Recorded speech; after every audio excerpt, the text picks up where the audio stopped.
Hi friends, ನಿಮ್ಮೆಲ್ಲರಿಗೂ ಕೂಡ ನಿಮ್ಮದೇ ಆಗಿರ್ತಕ್ಕಂಥ ಯೂಟ್ಯೂಬ್ ಚಾನಲ್ ಸ್ಟಡಿ ವಿತ್ ಪರಶುರಾಮ್ಗೆ ಸ್ವಾಗತ ಅಂತ ಹೇಳ್ತಾ 6ನೇ ತರಗತಿ SA2ದಲ್ಲಿ DSC ಅವರು ರಿಲೀಸ್ ಮಾಡಿರ್ತಕ್ಕಂಥ ಸೈನ್ಸ್ ಕ್ವಶನ್ ಪೇಪರ್ ಮತ್ತು ಕೀ ಆನ್ಸರ್ಸ್ ನೋಡೋಣ. ಆಲ್ರೆಡಿ ಎಲ್ಲವನ್ನು ಕೂಡ ಹಾಕಿದ್ದೀನಿ, ವಿಡಿಯೋದ ಡಿಸ್ಕ್ರಿಪ್ಷನ್ ಬಾಕ್ಸ್ನಲ್ಲಿದ್ದಾವೆ. ಮತ್ತು ಇದ್ರ ಜೊತೆಗೆ ನಿಮಗೆ ಅಭ್ಯಾಸ ಪತ್ರಿಕೆಗಳಂತ ಪ್ರಾಕ್ಟೀಸ್ ಪೇಪರ್ಗಳನ್ನ ಸಹಿತ ಹಾಕ್ತೀವಿ. ಅದು ಕೂಡ ನಿಮಗೆ ತುಂಬಾ ಯೂಸ್ ಆಗ್ತದೆ ಅಂತ ಹೇಳ್ತಾ ವಿಡಿಯೋನ ಲೈಕ್, ಶೇರ್ ಮತ್ತು ಸಬ್ಸ್ಕ್ರೈಬ್ ಮಾಡೋದನ್ನು ಮಾತ್ರ ಮರೆಯದಿರಿ. ಪ್ಯಾಟರ್ನ್ ಸೇಮ್ ಇರ್ತದೆ, ಪ್ರಶ್ನೆಗಳು ರಿಪೀಟ್ ಆಗ್ತಕ್ಕಂಥ ಸಾಧ್ಯತೆ ಕೂಡ ತುಂಬಾ ಇದ್ದಾವೆ. ನೀರಿನ 3 ಸ್ಥಿತಿಗಳು ಅಂತ ಕೇಳಿದ್ದಾರೆ. ಸೊ ಗೊತ್ತಿರಲಿ, ನೀರಿನ 3 ಸ್ಥಿತಿಗಳು ಬಂದ್ಬಿಟ್ಟು ಘನ, ದ್ರವ, ಅನಿಲ ಅಂತಕ್ಕಂಥದ್ದು ಸಿ ಆಪ್ಷನ್ ಇದೆ ನೋಡಿ, ಅದು ಸರಿಯಾಗಿರ್ತಕ್ಕಂಥ ಉತ್ತರ ಆಗಬೇಕು. 2ನೇ ಪ್ರಶ್ನೆ, ಸತೀಶನ ತಾಯಿಯ ಚಹಾ ಮಾಡುವಾಗ ಜರಡಿಯನ್ನು ಬಳಸಿ ಚಹಾ ಎಲೆಗಳನ್ನು ಬೇರ್ಪಡಿಸುತ್ತಿರುವುದನ್ನು ಗಮನಿಸಿದ. ಸತೀಶನ ತಾಯಿಯು ಹೀಗೆ ಮಾಡುವುದರ ಉದ್ದೇಶವೇನು ಅಂತ ಕೇಳಿದರೆ ಆಪ್ಷನ್ ಸಿ, ಉಪಯುಕ್ತವಲ್ಲದ ಘಟಕಗಳನ್ನು ಬೇರ್ಪಡಿಸೋದು ಅನ್ನೋ ಆಯ್ಕೆ ಸರಿ ಬರಬೇಕು. 3ನೇ ಪ್ರಶ್ನೆ, ಪ್ರಯೋಗಶಾಲಾ ತಾಪಮಾಪಕ ಬಳಸಿ ತಾಪವನ್ನು ಅಳೆಯಲು ಕೆಳಗಿನವುಗಳಲ್ಲಿ ಯಾವುದು ಸರಿಯಾದ ಮಾರ್ಗವಾಗಿದೆ ಅಂತ ಕೇಳಿದರೆ ಆಪ್ಷನ್ ಬಿ, ತಾಪಮಾಪಕವನ್ನು ಲಂಬವಾಗಿ ಹಿಡಿಬೇಕು, ಬದಿಗಳನ್ನು ಕೆಳಭಾಗವನ್ನು ಸ್ಪರ್ಶಿಸದೆ ಮುಳುಗಿಸಬೇಕು ಅನ್ನೋದು ಉತ್ತರ. ಇನ್ನು 4, ಮಳೆ ಪ್ರಮಾಣ ಕಡಿಮೆಯಾಗಲು ಯಾವ ಅಂಶ ಪ್ರಮುಖ ಕಾರಣವಾಗಿದೆ ಅಂತ ಕೇಳಿದ್ದಾರೆ. ಸೊ ಗೊತ್ತಿದೆ, ಅರಣ್ಯನಾಶ ಅಂತಕ್ಕಂಥದ್ದು ರೈಟ್ ಆನ್ಸರ್ ಬರಬೇಕು. ಇನ್ನು ಒಂದು ಪದ ಇಲ್ಲವೇ ಒಂದು ವಾಕ್ಯದಲ್ಲಿ ಉತ್ತರವನ್ನು ಬರಲಿಕ್ಕೆ ನಿಮಗೆ 4 ಪ್ರಶ್ನೆಗಳನ್ನು ಕೊಟ್ಟಿದ್ದಾರೆ. ಪ್ರತಿ ಸರಿಯಾದ ಉತ್ತರಕ್ಕೆ 1 ಅಂಕ, 4 ಪ್ರಶ್ನೆ 4 ಅಂಕ. ತಾಪಮಾಪಕದಲ್ಲಿ ಸಾಮಾನ್ಯವಾಗಿ ಬಳಸೋ ದ್ರವ ಯಾವುದು ಅಂತ ಕೇಳಿದ್ದಾರೆ. ಸೊ ನಿಮಗೆ ಗೊತ್ತಿಲ್ಲ, ಅದು ಬಂದ್ಬಿಟ್ಟು ಪಾದರಸ ಅಥವಾ ಆಲ್ಕೋಹಾಲ್ಗಳನ್ನು ಸಹಿತನೂ ಕೂಡ ಬಳಕೆಯನ್ನು ಮಾಡ್ತಾರೆ. ಇನ್ನು 6ನೇದು, ಜೀವಿಗಳಲ್ಲಿ ಬೆಳವಣಿಗೆ ಅಂದರೆ ಏನು ಅಂತಕ್ಕಂಥದ್ದು ಪ್ರಶ್ನೆ ಇದೆ. ಸೊ ಬೆಳವಣಿಗೆ ಕಾಲಾಂತರದಲ್ಲಿ ಗಾತ್ರ, ಸಂಕೀರ್ಣತೆ ಮತ್ತು ಅಭಿವೃದ್ಧಿಯಲ್ಲಿ ಹೆಚ್ಚಾದರೆ ಅದನ್ನೇ ಬೆಳವಣಿಗೆ ಅಂತಾನೆ ಕರೀತಾರೆ. ನೆಕ್ಸ್ಟ್ ಒನ್, ಆರ್ದ್ರತೆ ಅಂದರೆ ಏನು? ಸೊ ಯಾವುದಕ್ಕೆ ಆರ್ದ್ರತೆ ಅಂತ ಕರೀತಾರಪ್ಪ ಅಂತಂದ್ರೆ ಗಾಳಿಯಲ್ಲಿನ ನೀರಾವಿಯ ಪ್ರಮಾಣವನ್ನು ಆರ್ದ್ರತೆ ಅಂತ ಕರೀತಾರೆ, ಅಥವಾ ಇದನ್ನು ಹೀಗೂ ಬರಿಬೋದು, ವಾತಾವರಣದಲ್ಲಿನ ನೀರಿನ ಅಂಶವನ್ನೇ ಆರ್ದ್ರತೆ ಅಂತಾನೆ ಹೇಳೋದು. ನೆಕ್ಸ್ಟ್ ಒನ್, ಚಹಾ ತಯಾರಿಸುವಾಗ ಮಿಶ್ರಣದಲ್ಲಿರುವ ಚಹಾ ಎಲೆಗಳನ್ನು ಯಾವ ವಿಧಾನದಿಂದ ಬೇರ್ಪಡಿಸ್ತೀರಿ ಅಂತ ಕೇಳಿದರೆ ಇಟ್ಸ್ ಅ ವೆರಿ ಸಿಂಪಲ್, ಶೋಧಿಸುವಿಕೆ ಅನ್ನೋದನ್ನು ನೀವು ಬರಿಬೇಕು. ನೆಕ್ಸ್ಟ್, ಪಿಟ್ಟ ಸ್ಥಳಗಳನ್ನು ಕೇಳಿದ್ರು. ಸೂರ್ಯ, ನೀರು ಮತ್ತು ಜೀವಿಗಳ ಕ್ರಿಯೆಗಳಿಂದ ಈ ದೀರ್ಘಾವಧಿಯಲ್ಲಿ ಬಂಡೆಗಳು ವಿಘಟನೆಯನ್ನು ಹೊಂದಿ ಉಂಟಾಗುವ ಸಂಪನ್ಮೂಲಕ್ಕೆ ಏನಂತ ಕರೀತಾರೆ ಅಂತ ಕೇಳಿದರೆ ಅದನ್ನು ಮಣ್ಣು ಅಂತ ಕರೀತಾರೆ. ಮಣ್ಣು is the right answer.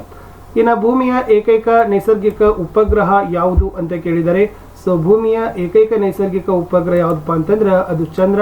So Chandra is the exactly right one. Next one, ಮುಂದಿನ ಪ್ರಶ್ನೆಗೆ ಬರೋಣ. 11 ಜೀವಿಗಳಿಗೆ ಅವುಗಳ ಬೆಳವಣಿಗೆ ಮತ್ತು ಅಭಿವೃದ್ಧಿಗೆ ಯಾವುದರ ಅಗತ್ಯವಿದೆ ಅಂತ ಕೇಳಿದರೆ ಅವುಗಳ ಬೆಳವಣಿಗೆ ಮತ್ತು ಅಭಿವೃದ್ಧಿಗೆ ಸೊ ಪೋಷಣೆಯ ಅಗತ್ಯವಿದೆ ಅನ್ನೋದನ್ನು ನೀವು ಬರಿಬೇಕು. ಲಾಸ್ಟ್ ಇತ್ತು, ಬಿಟ್ಟ ಸ್ಥಳದಲ್ಲಿ ನಮ್ಮ ಸೌರವ್ಯೂಹ ಯಾವ ಗ್ಯಾಲಕ್ಸಿಯ ಭಾಗವಾಗಿದೆ ಅಂತ ಕೇಳಿದರೆ ಅದನ್ನು ಹಾಲು ಹಾದಿ ಅಥವಾ ಗ್ಯಾಲಕ್ಸಿ ಅಂತ ಏನು ಮಾಡ್ತಾರಪ್ಪ ಅಂದರೆ ಮಿಲ್ಕಿ ವೇ ಅಂತ ಕರೀತಾರೆ. ಅದು ಏನಪ್ಪ ಅಂತಂದರೆ ರೈಟ್ ಆನ್ಸರ್. ಇನ್ನು 2 ಅಂಕದ ಪ್ರಶ್ನೆಗಳು 10 ಬರ್ತವೆ. ಸೊ ಟೋಟಲಿ 20 ಮಾರ್ಕ್ ಇದ್ದಾವೆ. ಆರಾಮಾಗಿ ಅದನ್ನು ನೀವು ಏನು ಮಾಡ್ಬೋದು, ಈಸಿಯಾಗಿ ಬರಿಬೋದು.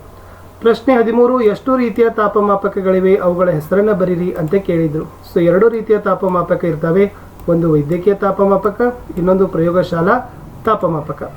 ಇನ್ನು 14, ಹೆಚ್ಚು ಗಾಳಿ ಇರುವ ದಿನ ಬಟ್ಟೆಗಳು ಬೇಗ ಒಣಗ್ತವೆ, ಕಾರಣವೇನು ಅಂತ ಕೇಳಿದ್ದಾರೆ.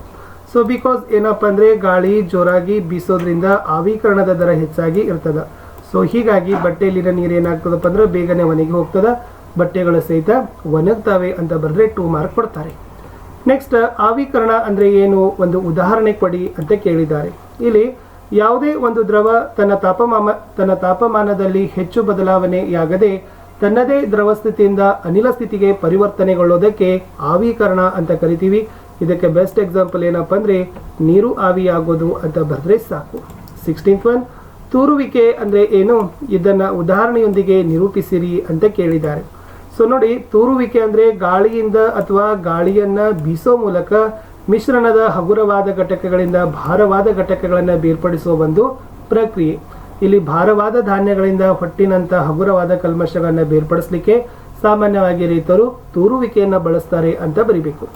17ನೇ ಪ್ರಶ್ನೆ, ಜೀವಿಗಳ 4 ಲಕ್ಷಣಗಳನ್ನು ತಿಳಿಸ್ರಿ ಅಂತ ಕೇಳಿದರು. ಸೊ ಭಾಳ ಲಕ್ಷಣಗಳಿದ್ದಾವೆ, ಅದರಲ್ಲಿ ಬರಿಬೋದು ಚಲನೆ, ಬೆಳವಣಿಗೆ, ಉಸಿರಾಟ, ಪೋಷಣೆ, ವಿಸರ್ಜನೆ, ಪ್ರಚೋದನೆಗೆ ಪ್ರತಿಕ್ರಿಯೆ, ಸಂತಾನೋತ್ಪತ್ತಿ ಮತ್ತು ಜೀವಿತಾವಧಿ ಅಂತಕ್ಕಂಥದ್ದು. ಇವೆಲ್ಲವುಗಳು ಏನಪ್ಪ ಅಂದರೆ ಜೀವಿಗಳ ಮುಖ್ಯ ಗುಣಲಕ್ಷಣಗಳು.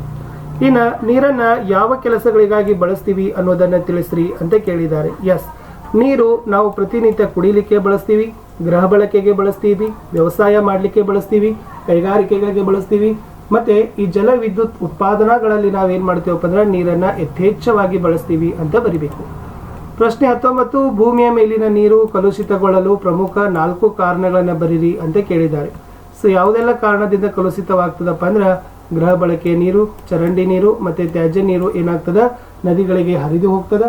ಕೈಗಾರಿಕೆಗಳಿಂದ ಬರ್ತಕ್ಕಂಥ ವಿಷಕಾರಕ ನೀರು ಶುದ್ಧೀಕರಣಗೊಳಿಸದೆ ನೀರಿನ ಮೂಲಗಳಿಗೆ ಸೇರಿಸೋದು, ವಾಹನ ದನಕರಗಳನ್ನು ತೊಳೆದು ನೀರನ್ನು ನದಿಗಳಿಗೆ ಬಿಡೋದರಿಂದ ನೀರಿನ ಮಾಲಿನ್ಯ ಆಗ್ತದೆ.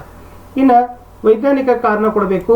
ಸೂರ್ಯ ಒಂದು ನಕ್ಷತ್ರವಾಗಿದ್ದು ಇತರ ನಕ್ಷತ್ರಗಳು ಸೂರ್ಯಗಿರಿಗಿಂತ ಹೆಚ್ಚು ದೊಡ್ಡದಾಗಿದ್ದರೂ ಚುಕ್ಕೆಗಳಂತೆ ಕಾಣ್ತವೆ ಏಕೆ ಅಂತ ಕೇಳಿದ್ರು. ಸೊ ದ ಆನ್ಸರ್ ಇಸ್ ಸೂರ್ಯ ಇತರ ನಕ್ಷತ್ರಗಳಿಂದ ನಮಗೆ ತುಂಬಾ ಹತ್ತಿರವಾಗಿದ್ದಾನೆ, ಅಂದ್ರೆ ಹೆಚ್ಚು ಹತ್ತಿರವಾಗಿದ್ದಾನೆ. ಹಾಗೂ ಹಗಲಿನ ಸಮಯದಲ್ಲಿ ಸೂರ್ಯನ ತೀವ್ರ ಪ್ರಖರತೆಯಿಂದಾಗಿ ಇತರ ನಕ್ಷತ್ರಗಳನ್ನ ನೋಡ್ಲಿಕ್ಕೆ ನಮಗೆ ಬರುವುದಿಲ್ಲ. ಹಾಗಾಗಿ ರಾತ್ರಿಯ ಸಮಯದಲ್ಲಿ ನಮಗೆ ಅವು ಏನಾಗ್ತವಪ್ಪ ಅಂದ್ರೆ ಒಂದು ಚುಕ್ಕೆಯಂತೆ ಕಾಣ್ತವೆ ಅಂತ ನೀವು ಬರಿಬೇಕು. ನೆಕ್ಸ್ಟ್, ಗೋಧಿ ಹಿಟ್ಟಿನಲ್ಲಿ ಮಿಶ್ರಣಗೊಂಡಿರುವ ಸಕ್ಕರೆಯ ಹರಳನ್ನ ಬೇರೆ ಮಾಡಲು ಸಾಧ್ಯವೇ? ಹೌದು ಎಂದಾದರೆ ಹೇಗೆ ಮಾಡ್ತೀರಿ ಅಂತ ಕೇಳಿದ್ರು. ಎಸ್, ಇಲ್ಲಿ ಹೌದು, ಗೋಧಿ ಮತ್ತು ಸಕ್ಕರೆ ಹಿಟ್ಟಿನ ಮಿಶ್ರಣವನ್ನ ಪ್ರತ್ಯೇಕ ಮಾಡಲಿಕ್ಕೆ ಸಾಧ್ಯನೇ ಇಲ್ಲ. ಇಲ್ಲಿ ಜರಡಿ ಪ್ರಕ್ರಿಯೆಯಿಂದ ಮಾಡಬಹುದು. ಹಾಗಾದ್ರೆ ಸಕ್ಕರೆ ಮತ್ತು ಗೋಧಿ ಹಿಟ್ಟಿನ ಮಿಶ್ರಣವನ್ನ ಜರಡಿ ಮೂಲಕ ಹಾದು ಹೋಗಲು ಅನುಮತಿಸಿದರೆ ಉತ್ತಮವಾದ ಗೋಧಿ ಹಿಟ್ಟಿನ ಕಣಗಳು ಜರಡಿ ಮೂಲಕ ಹಾದು ಹೋಗ್ತದೆ. ಈ ಸಕ್ಕರೆ ಕಣಗಳನ್ನ ಜರಡಿ ಉಳಿಸಿಕೊಳ್ಳುತ್ತದೆ ಅಂತ ಬರೆದ್ರೆ ಸಾಕು. 22nd ಕ್ವಶನ್, ಗೊದಮೊಟ್ಟೆಯಲ್ಲಿ ಬಾಲವಿರುತ್ತದೆ, ಆದರೆ ಅದು ಕಪ್ಪೆಯಾಗಿ ಬೆಳೆದಂತೆ ಅದು ಕಣ್ಮರೆಯಾಗ್ತದೆ ಎಂದು ನೀವು ಕಲಿತಿದ್ದೀರಿ. ಹಾಗಾದ್ರೆ ಗೊದಮೊಟ್ಟೆ ಹಂತದಲ್ಲಿ ಬಾಲವಿರುವುದರಿಂದ ಏನೂ ಪ್ರಯೋಜನ ಅಂತ ಕೇಳಿದ್ದಾರೆ. ಸೊ ಆನ್ಸರ್ ಏನಪ್ಪ ಅಂದ್ರೆ ಕಪ್ಪೆಯ ಗೊದಮೊಟ್ಟೆಯಲ್ಲಿ ಹಂತದಲ್ಲಿ ಬಾಲ ಈಜುವ ಸಾಮರ್ಥ್ಯ, ಇದು ಗೊದಮೊಟ್ಟೆ ನೀರಿನಲ್ಲಿ ಪರಿಣಾಮಕಾರಿಯಾಗಿ ಈಜಲಿಕ್ಕೆ ಸಹಾಯ ಮಾಡ್ತದೆ, ಆಹಾರವನ್ನು ಹುಡುಕ್ತದೆ, ಮತ್ತೆ ಪರಭಕ್ಷಕಗಳಿಂದ ತಪ್ಪಿಸಿಕೊಳ್ಳಲಿಕ್ಕೆ ನಮಗೆ ಏನು ಮಾಡ್ತದಪ್ಪ ಅಂದ್ರೆ ಈ ಬಾಲ ಸಹಾಯ ಮಾಡ್ತದೆ. ಅಷ್ಟೇ ಅಲ್ಲದೆ ಸಮತೋಲನ ಮತ್ತು ಸ್ಥಿರತೆ, ಅಂದ್ರೆ ನೀರಿನಲ್ಲಿ ಚಲಿಸುವಾಗ ಸಮತೋಲನವನ್ನು ಕಾಪಾಡಿಕೊಳ್ಳಲಿಕ್ಕೆ ಈ ಏನ್ ಮಾಡ್ತದಪ್ಪ ಅಂದ್ರೆ ಗೊದಮೊಟ್ಟೆ ಹಂತದಲ್ಲಿ ಬಾಲ ಸಹಕಾರಿ ಮಾಡ್ತದೆ. ಇವೆರಡು ಪಾಯಿಂಟ್ ಏನಪ್ಪ ಅಂದ್ರೆ ಮೋಸ್ಟ್ ಇಂಪಾರ್ಟೆಂಟ್ ಇತ್ತು. 4 ಮಾರ್ಕರ್ ಕ್ವಶನ್, ವೈದ್ಯಕೀಯ ತಾಪಮಾಪಕ ಮತ್ತೆ ಪ್ರಯೋಗಶಾಲಾ ತಾಪಮಾಪಕದ ನಡುವಿನ ವ್ಯತ್ಯಾಸ ಬರೀರಿ ಅಂತ ಕೇಳಿದ್ದಾರೆ. ಇಲ್ಲಿ ವೈದ್ಯಕೀಯ ತಾಪಮಾಪಕ ಅಂದ್ರೆ ಮಾನವನ ದೇಹದ ತಾಪವನ್ನ ವಿಶೇಷವಾಗಿ ತಯಾರಿಸಲಿಕ್ಕೆ ಅಳಿಲಿಕ್ಕೆ ತಯಾರಿಸಿರ್ತಾರೆ. ಬಟ್ ಪ್ರಯೋಗಶಾಲಾ ತಾಪಮಾಪಕ ಅಂದ್ರೆ ನೀರು ಮತ್ತು ಇತರ ವಸ್ತುಗಳ ತಾಪವನ್ನು ಅಳಿಲಿಕ್ಕೆ ಬಳಸ್ತಾರೆ. ಇನ್ನು ವೈದ್ಯಕೀಯ ತಾಪಮಾಪಕದಲ್ಲಿ 35 ಡಿಗ್ರಿಯಿಂದ 42 ಡಿಗ್ರಿವರೆಗೆ ಗೆರೆ ಇರ್ತವೆ. ಆಮೇಲೆ ಪ್ರಯೋಗಶಾಲೆಯಲ್ಲಿ 10 ಡಿಗ್ರಿಯಿಂದ 110 ಡಿಗ್ರಿ ಸೆಲ್ಸಿಯಸ್ ವರೆಗೆ ಇರ್ತದೆ.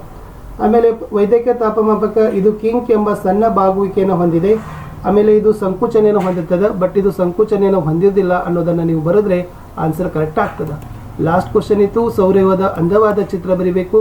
ಅತ್ಯಂತ ಚಿಕ್ಕ ಗ್ರಹ ಬುಧ, ಸೂರ್ಯನಿಗೆ ಅತಿ ದೂರವಾಗಿರ್ತಕ್ಕಂಥ ಗ್ರಹ ನೆಪ್ಚೂನ್, ನೀಲಿ ಗ್ರಹ ಭೂಮಿ, ಕೆಂಪು ಗ್ರಹ ಯಾವುದು ಮಂಗಳನೋ ಶುಕ್ರನೋ? ಎಸ್, ಅದನ್ನು ನೀವೇನು ಮಾಡಬೇಕಪ್ಪ ಅಂದರೆ ಗುರುತಿಸಿದ್ರೆ ನಿಮಗೆ ಅಂಕಗಳನ್ನು ಕೊಡ್ತಾರೆ. ಇಷ್ಟಿತ್ತು ಈ ವಿಡಿಯೋದಲ್ಲಿ ಅಂತ ಹೇಳ್ತಾ 6th ಸ್ಟ್ಯಾಂಡರ್ಡ್ನ ಸೈನ್ಸ್ನ ಒಂದು DSRT ಕ್ವಶನ್ ಪೇಪರ್ ನಾನು ಸಿಗ್ತೀನಿ ಹೊಸ ವಿಡಿಯೋದಲ್ಲಿ. ಅಂಟಿಲ್ ಟೇಕ್ ಕೇರ್, ಬಾಯ್.